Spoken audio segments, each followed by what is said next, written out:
Well, good morning. Jim Sunderwirth here from my swing.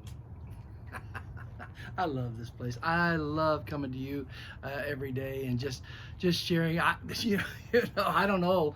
I'm learning so much. I'm enjoying this so much. I'm becoming more free all the time because just sitting here in the swing. I don't even leave and I get free. You can hear my baby. She's laughing at me. Not at me. She's laughing with me. Yeah. Oh man, I don't know what I'd do without her. I mean, she's amazing. And man, she is encouraging, and she said, "Oh, I'm glad you shared that." Or she'll give me most of it comes from her, and I just pick it up and act like it comes from me. I'm just the head, but she's the neck, and she I have position, but she has influence. That's the greatest thing in the world. If we'd only understand that, position's wonderful, but influence is powerful. Let's just say that. Okay, let's get on here. Okay. Okay, we're talking about wisdom, and we're talking about favor and humility and respect, and I hope you're enjoying this. I am. The thing I want to really talk about this morning more is wisdom, and we started on it before, and I get so wound up in this thing, because you see the person we think about when we talk about wisdom is the Solomon, because as he was a young man, about 17 years old. And his father passed away, David, and David had ruled for about 40 years, and he was a beloved king. Man, you talk about the kingdom of, and they always say that it's the kingdom of David. They don't even really say the kingdom of Solomon or Saul, but they say the kingdom of David. Why was that? Well, it says right here in First Kings. It's First Kings in the 3rd chapter that. That Solomon loved the Lord as his father loved the Lord. He knew that his father loved and served the Lord all the days of his life. Wasn't perfect, as we all know, but he had a heart for God, and he listened to God, and he was always praying and always in communication with God.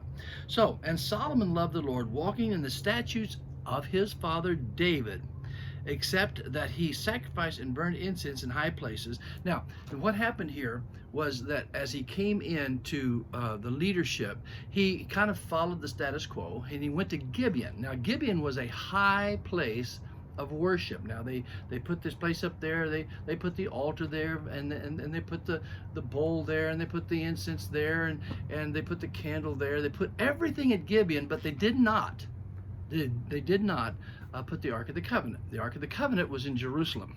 So Solomon, as a young man, 17 years old, now he's placed in leadership, and he goes to Gibeon, and he's so excited that he went to Gibeon, and at Gibeon the Lord appeared to Solomon in a dream by night and said, he asked, "What shall I give you?"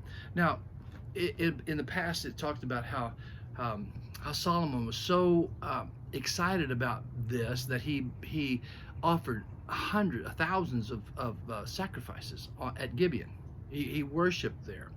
But then God asked him, "What would you have?" And Solomon says, "You have shown great mercy to your servant David and my father, because he walked before you in truth, righteousness, and in uprightness of heart with you.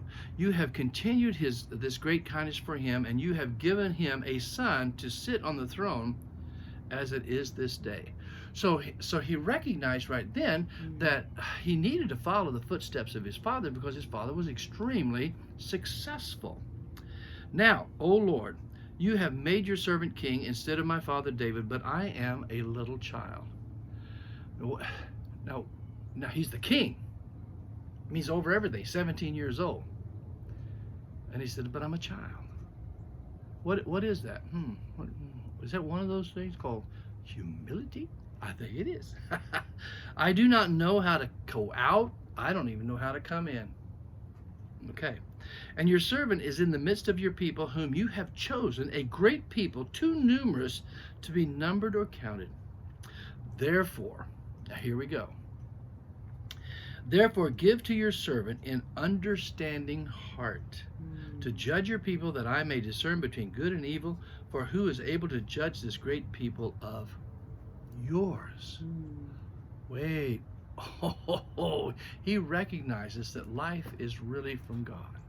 and everything that circles around you is of the Lord. And it's an amazing thing. You know what?